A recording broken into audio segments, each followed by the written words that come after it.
Eh bien, bonjour, bonjour à tous et merci d'être venus assister à ce nouveau webinaire FISAF. Webinaire FISAF qui s'intéressera aujourd'hui au syndrome avec un S de Usher. Nous avons le plaisir pour travailler ce thème ensemble d'accueillir le docteur Sandrine Marlin qui travaille au Centre de référence surdité génétique à la PHP Hôpital Necker, qui est donc médecin, également membre du comité scientifique de la FISAP et donc experte sur ce sujet. Avant de lui laisser la parole, je vais poser quelques éléments de cadre pour qu'on puisse avancer tout au long de ce webinaire tranquillement. Alors simplement, du coup, les questions pourront se faire dans le chat en bas, soit dans l'onglet QR, donc questions et réponses, soit dans l'onglet discussion. On les traitera en fin de webinaire quand on aura fini la discussion autour du thème. Je reste, moi, disponible pour éventuellement répondre à des questions techniques aussi dans l'onglet discussion. Et le diaporama vous sera remis sous la forme d'un PDF à l'issue de ce webinaire. Voilà. Donc, écoutez, on reste connecté et on vous écoute, Madame Marlin. Merci beaucoup. Mon écran doit être partagé. Je le repartage. Voilà, j'espère que vous le voyez. C'est bon, je vais le mettre en diaporama. Vous le voyez bien? Ouais. Vous m'entendez bien? Laurine, vous pouvez me confirmer? C'est bon? Tout à fait, on entend très bien. Donc merci beaucoup, d'être, aujourd'hui, avec nous pour ce webinaire. Laureline m'a déjà, présentée. Juste pour faire un rappel avant, pour donner le contexte, je vous rappelle que, à peu près 80 des surdités, congénitales ou précoces, ont des origines génétiques, dans les pays industrialisés et que, il n'y a que 20 des surdités, précoces qui sont dues à d'autres causes que des anomalies génétiques et la cause la plus fréquente, des surdités, précoces non génétiques, c'est une infection, par un virus entre la mère et l'enfant, un virus qui s'appelle le cytomégalovirus, qui représente à peu près 10 des cas. Heu, Dans le cadre des surdités syndromiques, il existe, des signes associés dans, 10 des cas. Donc la plupart du temps, la surdité d'un enfant est totalement isolée et le gène impliqué dans la cause de cette surdité n'a pas de rôle dans d'autres organes. Donc les, associations les plus fréquentes entre une surdité et d'autres signes sont, les signes visuels et donc aujourd'hui nous allons parler du syndrome de Usher, des signes éventuellement, de troubles de la pigmentation dans un syndrome qu'on appelle le syndrome de Waardenburg et puis d'autres, syndromes qui associent surdité avec des troubles d'autres organes mais qui sont plus rares. Donc j'ai bien mis les syndromes de Usher, vous allez voir pourquoi. Parce qu'en fait, il n'y a pas un syndrome de Usher, hein, mais il y a 3 types cliniques, de syndrome de Usher, mais tous les 3 associent une surdité de perception neurosensorielle précoce, bilatérale à des signes d'atteinte, des cellules de la rétine appelées dystrophie rétinienne ou rétinite pigmentaire, qui sont des signes qui apparaissent secondairement. Donc en fait, c'est la surdité qui est le premier signe. Il s'agit de maladies rares, hein, puisque ça touche une personne sur 20 à 40 000 naissances. Et donc, il existe 3 formes cliniques. La forme clinique, type 1, se définit par une surdité très profonde à la naissance, bilatérale.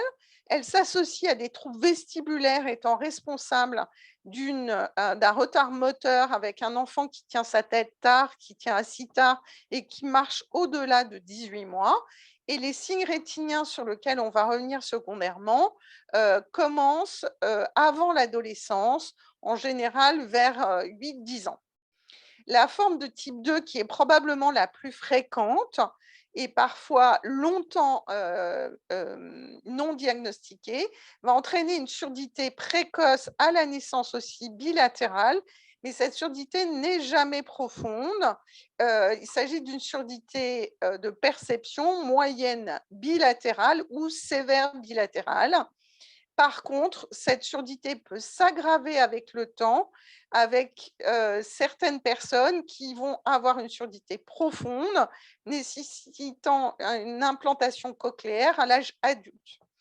Il n'y a en général pas de troubles vestibulaires, donc l'âge de la marche est normal, et les signes rétiniens commencent à l'âge adulte jeune, vers 18, 20 ou 25 ans. Le type 3 est très très rare, sauf dans certaines régions du monde, comme dans les populations juives ashkénazes ou finlandaises. C'est très difficile à diagnostiquer sur le plan clinique puisque tout est variable, mais en général, la surdité n'est pas congénitale, elle apparaît dans les premières années de vie, mais elle n'est pas toujours là à la naissance. Alors, comment est-ce qu'on découvre un syndrome de Usher? Eh bien, il y a plusieurs façons de découvrir un syndrome de Usher chez un enfant ou un jeune qui a une surdité. Soit c'est l'apparition de signes visuels qui va conduire à faire un examen ophtalmologique chez un enfant ou une personne qui a une surdité précoce et qui va retrouver l'atteinte de la rétine. Et donc, les signes visuels peuvent être soit une gêne dans les environnements très lumineux. Au départ, les enfants ou les jeunes sont gênés par les lumières fortes. Et puis, à l'inverse, ils vont avoir des difficultés visuelles, excusez-moi pour la faute d'orthographe, dans des environnements sombres ou lors de changements de luminosité entre un endroit qui est éclairé et un endroit sombre. Classiquement, par exemple, ce sont des enfants qui vont être gênés quand ils vont passer de la cour à un couloir beaucoup plus sombre, ou quand ils se lèvent la nuit pour aller aux toilettes et qu'ils arrivent dans un couloir sombre. C'est ce qu'on appelle sur le plan médical l'héméralopie. Ça veut dire une mauvaise vision dans les environnements sombres et la nuit, puisque ce sont les cellules de la rétine qui permettent cette vision nocturne qui sont touchées en premier.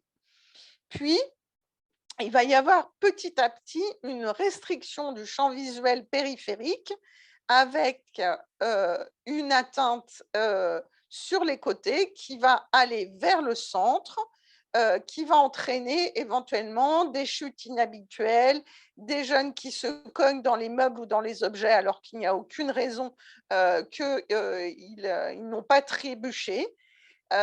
Donc, il y a déjà un signe de rétrécissement du champ visuel, c'est ces jeunes, et c'est souvent comme ça qu'on découvre les syndromes de Usher de type 2 à l'adolescence ou à l'âge adulte jeune. Mais ça peut être aussi une recherche systématique des atteintes de la rétine quand un enfant a une surdité profonde bilatérale congénitale et qu'il a un retard à la marche ou qu'on a mis en évidence une aréflexie vestibulaire bilatérale lors d'un bilan pré-implantation. Et donc, on suspecte ce syndrome de Usher de type 1 et donc on va adresser cet enfant et sa famille dans un centre spécialisé pour tester sa rétine et il faudra faire des examens spécialisés sur lesquels je vais revenir juste après. Et puis maintenant, il y a une troisième circonstance de découverte qui est plus récent. C'est un examen génétique fait à la recherche d'une cause d'une surdité d'un enfant ou d'un jeune qui n'a pas du tout de trouble visuel, mais comme nous analysons un ensemble de gènes qui peut donner des surdités, on regarde aussi les gènes qui sont responsables de syndrome de Usher, et donc on peut faire des diagnostics extrêmement précoces, bien avant les signes ophtalmologiques, chez un enfant qui, par exemple, nous est envoyé à l'âge de 1 an ou de 2 ans pour essayer de comprendre quelle est la cause de sa surdité. C'est donc une maladie génétique, comme je l'ai dit. toujours, les garçons et les filles peuvent être touchés, donc il s'agit d'une transmission, quel que soit le gène récessive. Ça veut dire que les 2 parents, n'ont ni surdité ni atteinte de la rétine, mais qu'ils sont porteurs sur l'un de leurs gènes, responsables du syndrome de Usher, d'une copie anormale. L'autre copie étant normale, ils n'ont aucun signe clinique. Ce couple est soit apparenté, soit ne l'est pas du tout, le plus souvent, et ils rencontrent un conjoint qui est porteur par hasard d'une anomalie sur le même gène, et donc ils ont un risque sur 4 à chaque grossesse, qu'il s'agisse d'un garçon ou d'une fille, de transmettre tous les deux l'anomalie génétique et donc d'avoir un enfant qui a un syndrome de Usher. Et en général, il n'y a pas d'antécédent dans la famille, mais lors des prochaines grossesses, ce couple a un risque sur 4 de transmettre cette même maladie à leurs autres enfants à chaque grossesse. Donc, il existe plusieurs formes cliniques, mais il existe aussi plusieurs gènes impliqués. 5 ont été découverts dans le type 1, 2 dans le type 3 et 1 dans le, pardon, 3 dans le type 2 et 1 dans le type 3. Donc, ce sont des examens extrêmement spécialisés qui permettent de retrouver ces anomalies génétiques. Alors, juste pour vous montrer quand même pourquoi est-ce que ces enfants sont sourds, eh bien là, vous voyez les cellules de la cochlée d'une souris qui n'a aucun défaut dans un gène de syndrome de Usher. Donc, vous voyez cette très jolie architecture de ce qu'on appelle les cellules ciliées et en particulier de leur partie supérieure avec les cils. Et vous voyez ici la désorganisation totale des cellules de la cochlée d'une souris qu'on appelle shaker parce qu'elle tremble, parce qu'elle a des problèmes vestibulaires également, et donc elle a une anomalie dans le gène le plus fréquemment impliqué chez l'homme dans le syndrome de Usher de type 1. Donc vous comprenez bien pourquoi ces enfants n'ont pas d'audition à la naissance et des troubles vestibulaires importants. Parce qu'en fait, tous les gènes impliqués dans le syndrome de Usher dans l'oreille ont exactement le même rôle. Ils ont un rôle pour former les cils et faire les liens entre les cils. Et donc, quand ces protéines sont absentes, il y a une désorganisation totale des cellules de la cochlée. Et dans la rétine, on l'a su beaucoup plus tard parce qu'en fait, on ne regardait pas le bon modèle. Nous, on utilise souvent les rongeurs pour faire des modèles de maladies génétiques et que le rongeur n'a pas la structure où se passe le défaut dans le syndrome de Usher. Eh bien, ils ont bien une atteinte du photorécepteur dans une partie qui n'est présente que chez l'humain, chez certains primates et chez le porc aussi, mais de façon plus rudimentaire. Donc, quels sont les examens diagnostiques et quel est le pronostic? Eh ben, les examens diagnostiques, sur le plan de l'audition, c'est tout à fait classique, hein. C'est une prise en charge classique d'une surdité précoce avec les audiogrammes, les différents examens électrophysiologiques, les troubles vestibulaires. Sur le plan ophtalmologique, le fond d'œil souvent est très longtemps normal, donc il ne sert à rien de faire cet examen. Mais par contre, il faut faire un examen de la rétine électrique, hein, qu'on appelle un électrorétinogramme, qui va être précocement anormal, bien avant que les enfants aient des troubles visuels, même dans le type 1 très petit, avant 1 an. Et éventuellement une échographie de la rétine pour montrer que la rétine est touchée et plus mince que d'habitude. Puis après, on pourra faire des champs visuels. Et puis, une consultation de génétique médicale avec des analyses génétiques qui permettront d'affirmer qu'il s'agit bien d'un syndrome de Usher et de savoir quel gène est touché. L'évolution, bah, pour la surdité, c'est tout à fait classique. Elle est donc totale à la naissance pour les Usher de type 1. Par contre, comme je vous l'ai dit, pour les types 3 et les types 2, la surdité peut progresser, donc il faut une surveillance ORL. Et il y a une compensation des troubles vestibulaires chez les enfants qui ont un Usher de type 1. Donc, ils vont avoir un décalage dans le temps des différentes acquisitions motrices, mais ils marcheront, ils feront du vélo et du sport sans problème. Mais il faut savoir que quand le champ visuel se restreint, de nouveau, les troubles de l'équilibre peuvent réapparaître parce qu'il n'y a plus de compensation ou moins de compensation visuelle. Le problème, c'est le pronostic visuel, puisqu'on est absolument incapable, à titre individuel, de donner un pronostic. On sait que le champ visuel va se rétrécir de la périphérie vers le centre, que normalement la vision centrale ne doit pas être touchée, sauf qu'il peut y avoir des cataractes qu'on peut opérer assez jeunes et qu'il peut y avoir un phénomène de ce qu'on appelle œdème maculaire, qui est une sorte d'inflammation qui va toucher les cellules de ce qu'on appelle la macula, qui est responsable de la vision centrale. Et donc, il peut y avoir des problèmes de vision centrale, mais pour lesquels on a aussi des prises en charge médicales. Le problème, c'est que à titre individuel, on ne sait pas dire à 30 ans, à 40 ans, à 50 ans, comment va être le champ visuel d'une personne, puisque deux frères ou sœurs de la même famille qui ont un syndrome de Usher de type 1 ou 2 ne vont pas avoir la même évolution, même au sein d'une famille. Et par exemple, à 30 ans, on peut avoir une personne qui a un syndrome de Usher de type 1, qui pourtant a eu des signes visuels plus précoces, mais qui aura un champ visuel meilleur qu'un patient qui aura un syndrome de Usher de type 2. Donc, c'est tout le problème du pronostic individuel. Alors, pour vous dire, je vous ai parlé de diagnostic différentiel, c'est pardon. Sur cette diapo, c'est juste pour vous faire comprendre que surdité plus atteinte de la rétine, ce n'est pas forcément un syndrome de Usher.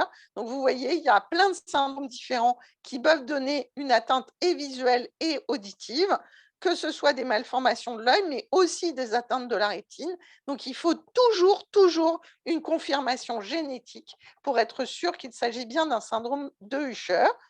Et autre chose, c'est que les gènes qui donnent les syndromes de Usher peuvent aussi être responsables de formes de surdité isolées, sans jamais d'atteinte visuelle, ou d'atteinte visuelle sans jamais d'atteinte auditive. Donc, c'est pour vous faire comprendre que tout ça, c'est une affaire de spécialistes. Donc, l'accompagnement. Pas de choses particulières pour l'accompagnement ORL, puisque, comme je vous ai dit, c'est une surdité de perception classique. Évidemment, par contre, quand il y a un syndrome de Usher de type 1, on propose d'emblée une implantation bilatérale aux parents, puisque la communication gestuelle va être beaucoup plus difficile dans le temps. Sur le plan ophtalmologique, il faut que ce soit un suivi dans un centre spécialisé sur les dystrophies rétiniennes, mais c'est la même qu'une surveillance pour les autres dystrophies rétiniennes, avec des lunettes qui protègent du soleil. Éventuellement, certains ophtalmos donnent des régimes particuliers pour essayer d'enrichir l'alimentation de certaines vitamines qui pourraient protéger un peu la rétine.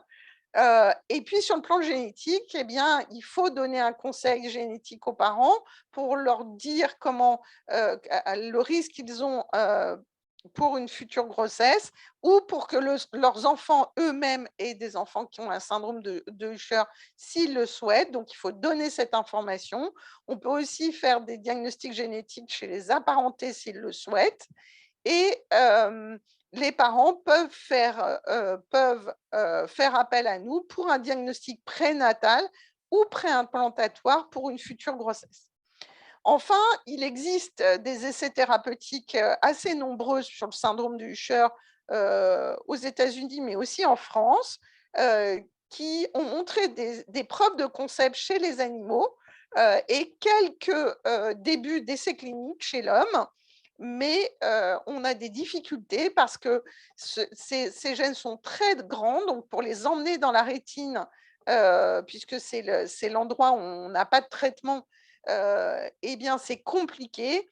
Et puis, comme je vous l'ai dit, il y a une hétérogénéité, des variabilités chez chaque patient sur l'évolution de l'atteinte rétinienne, mais aussi sur l'atteinte des gènes. Donc, ça rend tout ça extrêmement compliqué, mais on pense qu'il y a beaucoup d'espoir. L'accompagnement, donc la communication, il y a une évolution favorable de l'acquisition orale avec les appareillages et l'implant cochléaire. Et puis, il faut penser, quand il y a des troubles visuels, à d'autres accompagnements multimodaux. Certains utilisent la LSF, d'autres la LSF tactile, la lecture labiale, l'écrit, etc. Des aides humaines peuvent tout à fait être utiles, même sont utiles, avec des professionnels comme des instructeurs de locomotion, des orthophonistes qui vont être utilisés, je ne voulais pas dire utilisés, mais je ne trouve pas le mot, qui vont intervenir à différents moments de la vie, éventuellement pendant l'enfance, mais aussi quand apparaissent les troubles visuels, pour aider à une communication multimodale. Et puis évidemment, les aidants, les associations, les groupes de parole, le sport, les amis, la famille, et vous allez comprendre pourquoi c'est important dans la deuxième partie de mon topo. Et puis les aides techniques, évidemment auditives, mais aussi visuelles, avec des logiciels de plus en plus nombreux, l'utilisation de la canne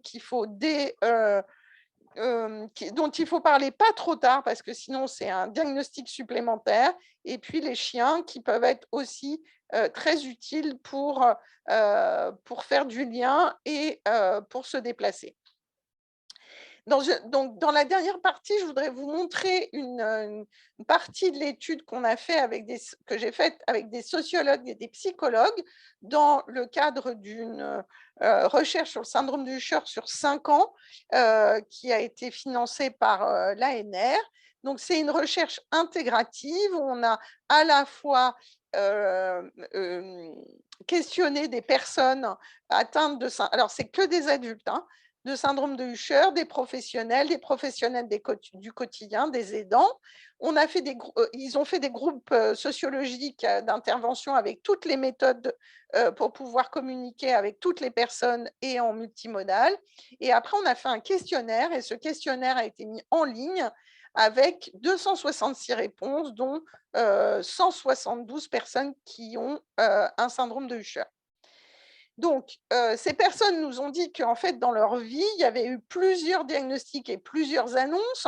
Au départ, la surdité est annoncée aux parents, puis les troubles visuels également.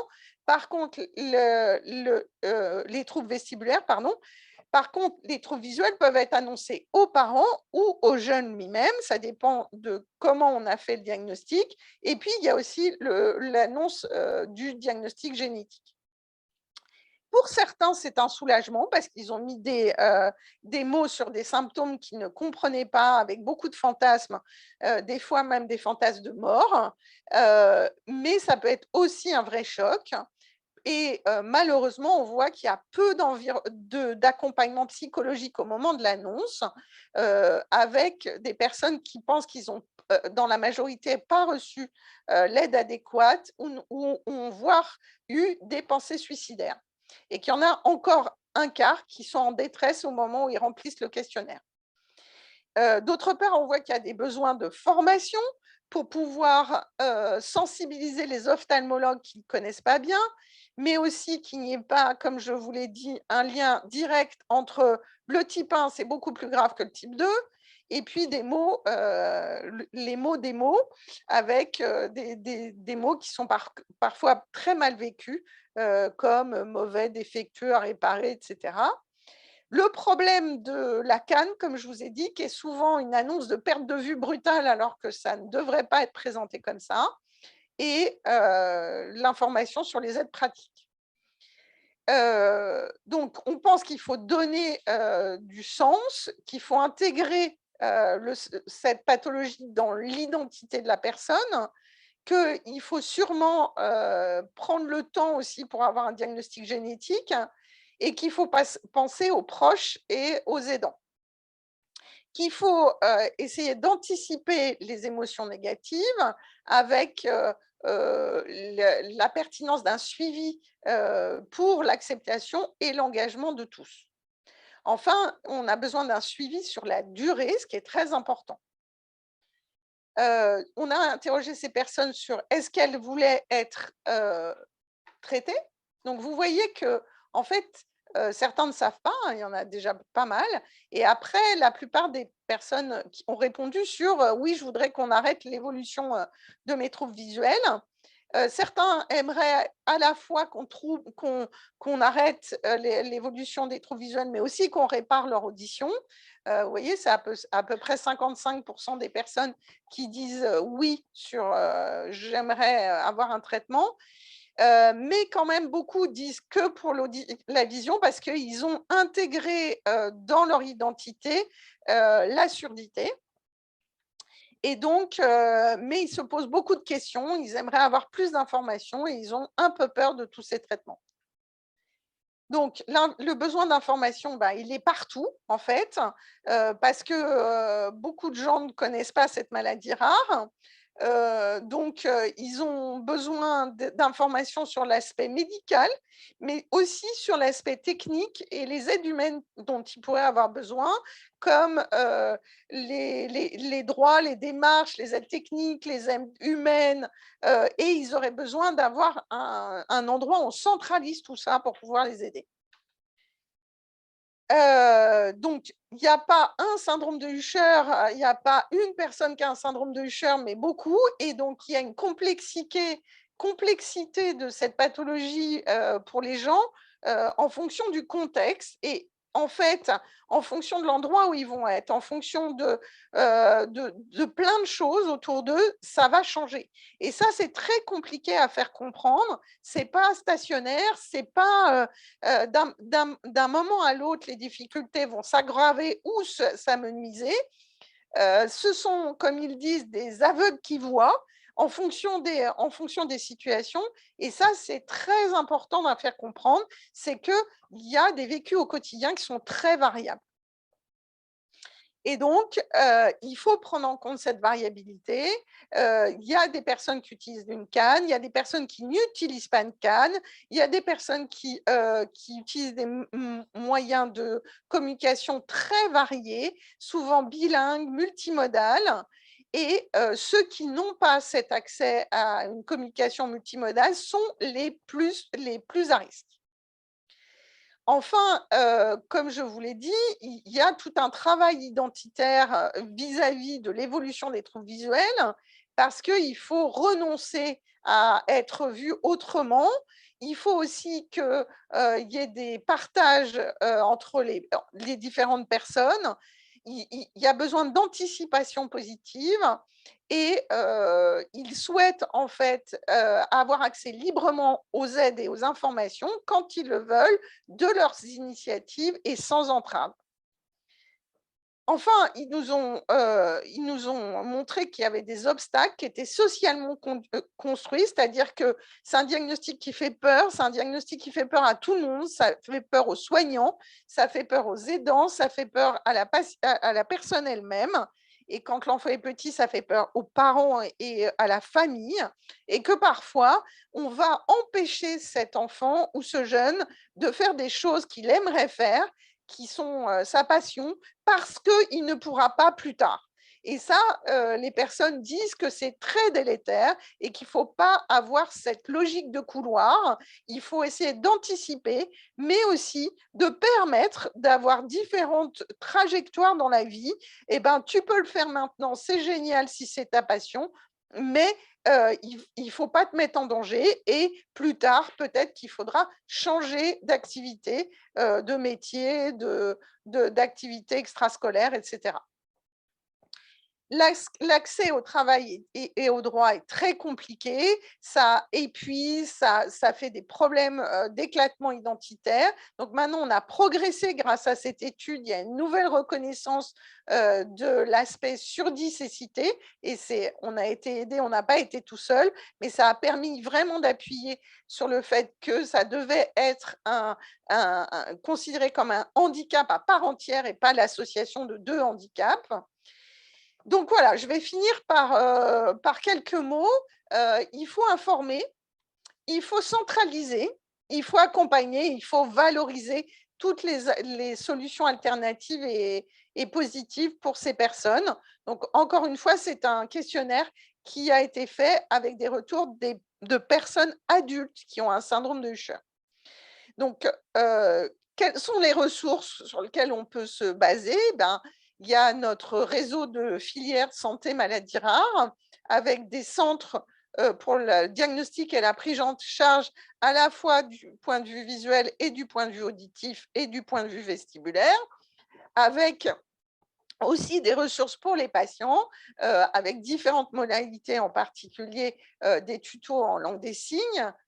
Il y a évidemment le CRESAM qui est un centre ressources pour les personnes et les aidants d'enfants qui ont des troubles touchant à la fois la vision et l'audition. Les associations sont extrêmement importantes et nous, on continue notre étude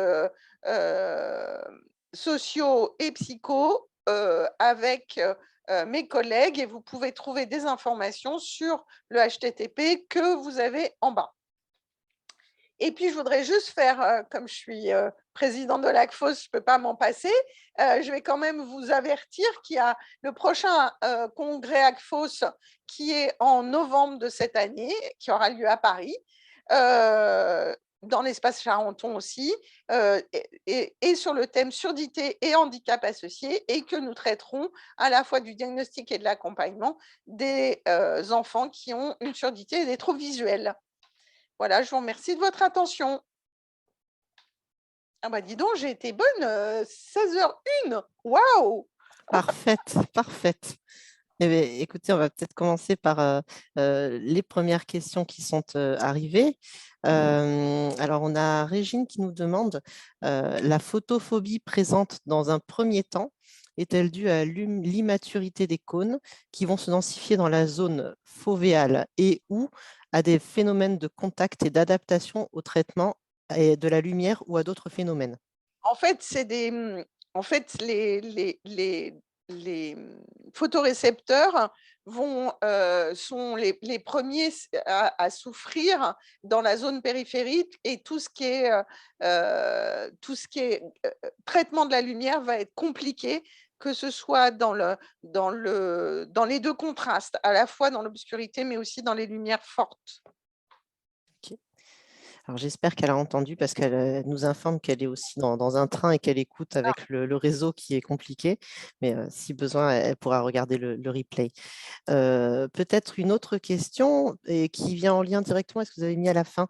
Peut-être l'ACFOS, peut-être que tout le monde ne connaît pas bien. Est-ce que vous voulez peut-être développer un peu la présentation? En fait, l'ACFOS, c'est une association qui a plus de 20 ans, qui réunit à la fois des professionnels du monde de la surdité de l'enfant précoce, de orthophonistes, ORL, audioprothésistes, psychologues, etc., une généticienne qui est sa présidente, et aussi des parents d'enfants sourds et maintenant des adultes sourds. Et en fait, notre but, c'est aussi de faire de l'information et de la formation pour l'accompagnement des enfants qui ont des troubles auditifs.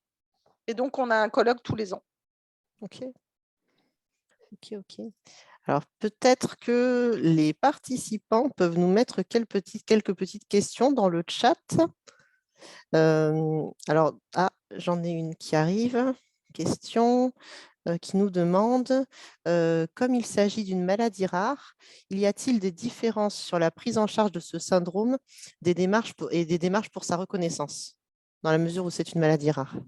Alors, pour, par exemple, les déplacements, oui, en tant que, si un patient va dans un centre maladie rare, il n'est pas obligé d'aller, il peut se déplacer plus loin que ce qui est prévu, par exemple, pour un déplacement dans le cadre d'un 100 pour une maladie plus commune.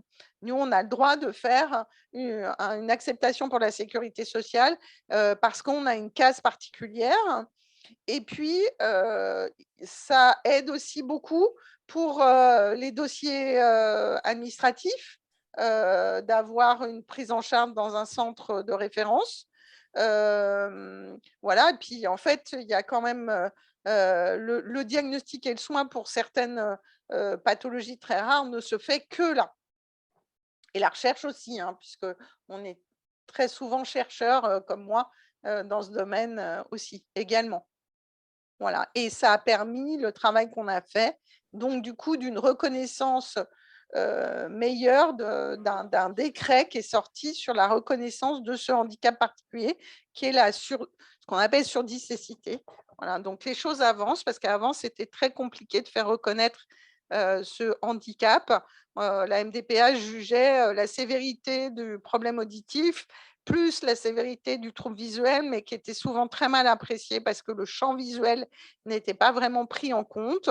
Donc, on avait beaucoup de refus de sécurité sociale et de dossiers MDPH, malgré le fait que les patients passaient par le centre de référence. Mais grâce à cette reconnaissance, on espère que les choses vont pouvoir changer. Merci. Alors, j'ai une nouvelle question. Alors, quelqu'un qui nous demande, bonjour, j'accompagne un monsieur adulte qui a appris le braille. Il utilise la LSF tactile. Il s'oriente vers l'apprentissage de l'utilisation d'une plage braille pour pouvoir utiliser l'informatique plus tard. Avez-vous d'autres pistes qui lui apporteraient une amélioration dans son quotidien, un maintien dans son insertion sociale, etc. Alors, il y a maintenant, il y a plein de techniques différentes.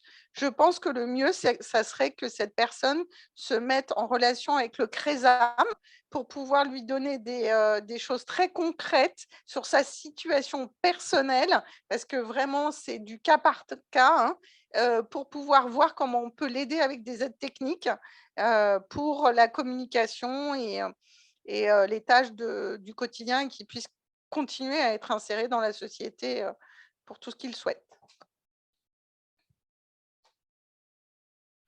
Je vais le noter dans le chat peut-être, donc le CRESAM en première piste et en première intention. Ouais.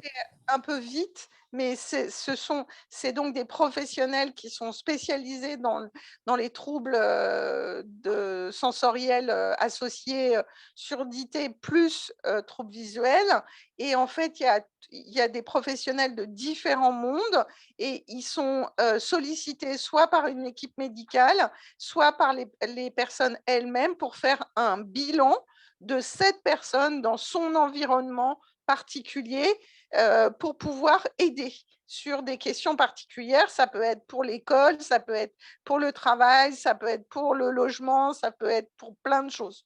Donc, ils étudient cas par cas. Ah ben, on avait une réponse qui nous dit merci. Donc la réponse était satisfaisante. Une petite. Et c'est un réseau national, hein.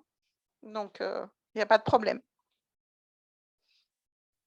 Nous avons une autre question. Je pense qu'elle se rapporte au décret sur la surdicécité et la PCH, je pense, qui demande de quand date le décret. Mais peut-être que j'interprète, mais il me semble que ça se rapportait au propos d'avant.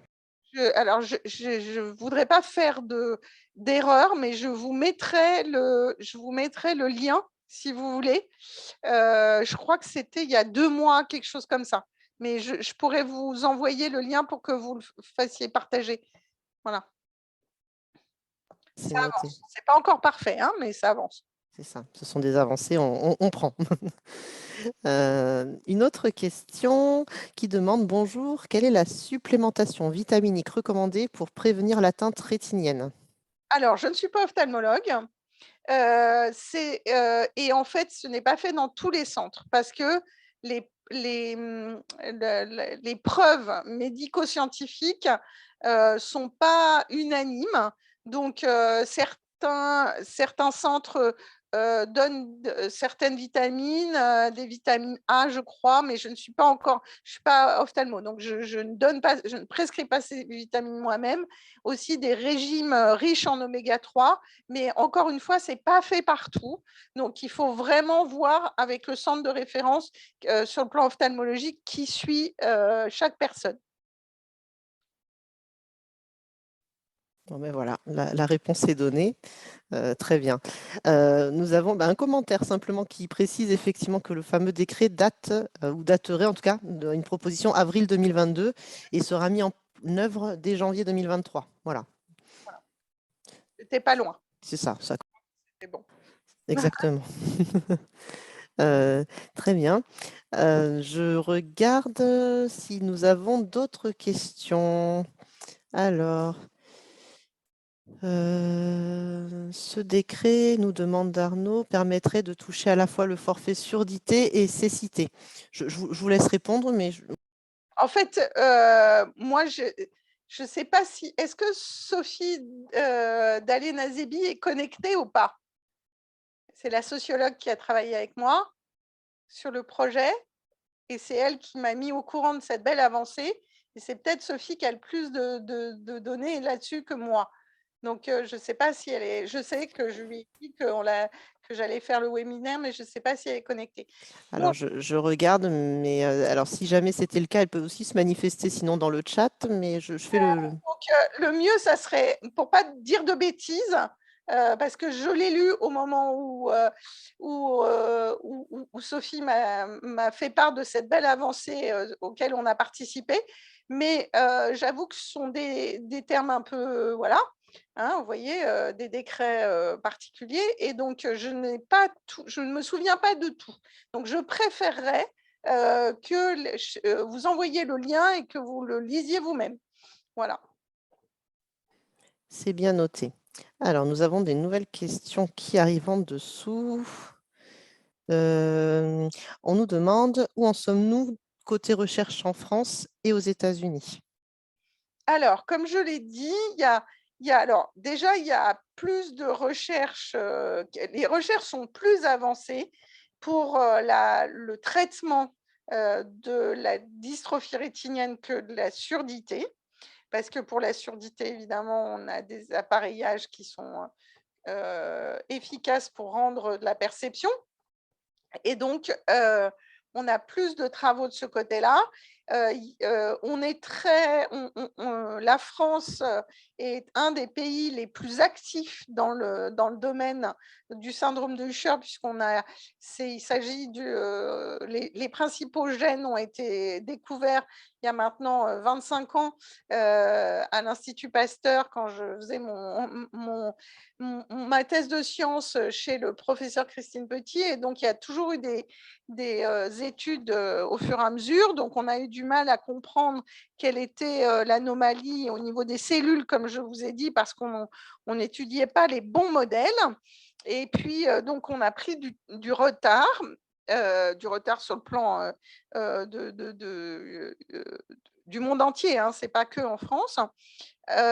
Et maintenant, il y a un certain nombre de laboratoires de recherche qui travaillent sur des modèles de cellules ou d'animaux sur une thérapie génique pour réintroduire un gène normal pour que les cellules fabriquent la protéine qui est manquante ou défectueuse.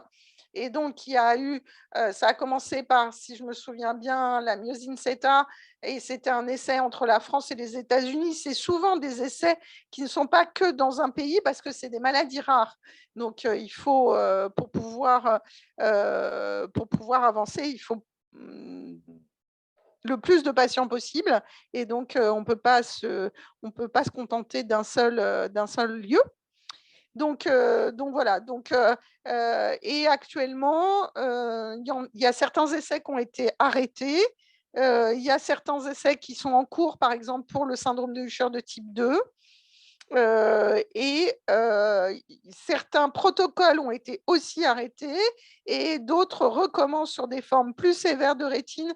Donc, vous voyez, il y a des choses qui sont en cours, mais on n'est pas en train de parler de traitement là, hein. On est bien en train de parler de recherche.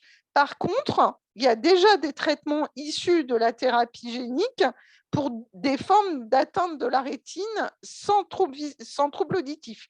Donc, d'autres gènes. Donc, tout ça, c'est des avancées qui rentrent dans le processus pour pouvoir trouver un traitement. Merci beaucoup. Alors, je donne juste deux précisions, une intervention de Johanna qui nous remet quelques précisions sur cette fameuse PCH qui permet de mobiliser une aide humaine entre 30 et 80 heures en fonction des déficiences visuelles et auditives et qui permet, non, c'est deux fois le même message, pardon. Alors, un autre spectateur nous demande, bonjour, est-ce qu'on retrouve des syndromes de Usher plus spécifiquement dans certaines régions de France et ou du monde? Alors, oui et non. Oui, pour certains gènes. Le premier gène qui a été trouvé comme anormal dans le syndrome de Usher de type 1 est le plus fréquent du syndrome de Usher de type 1, qui s'appelle la myosine 7A.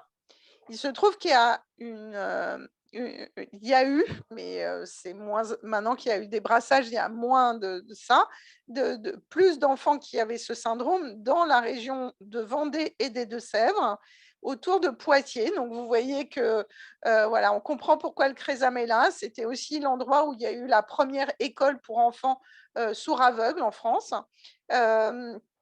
Pourquoi? Parce que en fait, c'était une population qui a émigré en Acadie, en Europe, en Amérique du Nord, et qui après a été chassée d'Acadie, et ils ont été s'implanter tous dans la région de Poitiers. Il y a des villages acadiens autour de Poitiers, et donc du coup, en fait, ces gens avaient des ancêtres communs. Et comme je vous ai dit, c'est des pathologies récessives, eh bien, les personnes de cette communauté sont plus porteurs d'anomalies sur ce gène que dans la population générale. Donc, c'est vrai pour la myosine 7A en France, pour cette région. Pour le Usher de type 3, c'est vrai dans les populations juives ashkénazes et dans les populations finlandaises.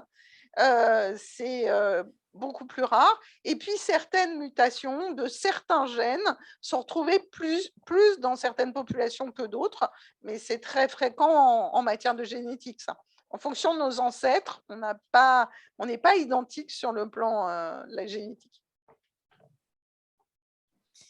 Très bien. Merci. Alors, nous avons une petite remarque qui donne à préciser maladie rare et handicap rare quand il s'agit de surdicécité. Alors, je ne sais pas si vous souhaitez réagir peut-être à cette petite remarque entre les deux. Ouais. La maladie rare, c'est juste une définition d'une maladie, pas d'un symptôme, hein. La maladie, ça veut dire la cause, en fait, la cause du symptôme, hein, on appelle ça une maladie. Et ça doit être, cette maladie doit avoir une fréquence inférieure à 1 sur 2000. Donc, c'est ça la définition d'une maladie rare. Le handicap rare, c'est encore une autre définition.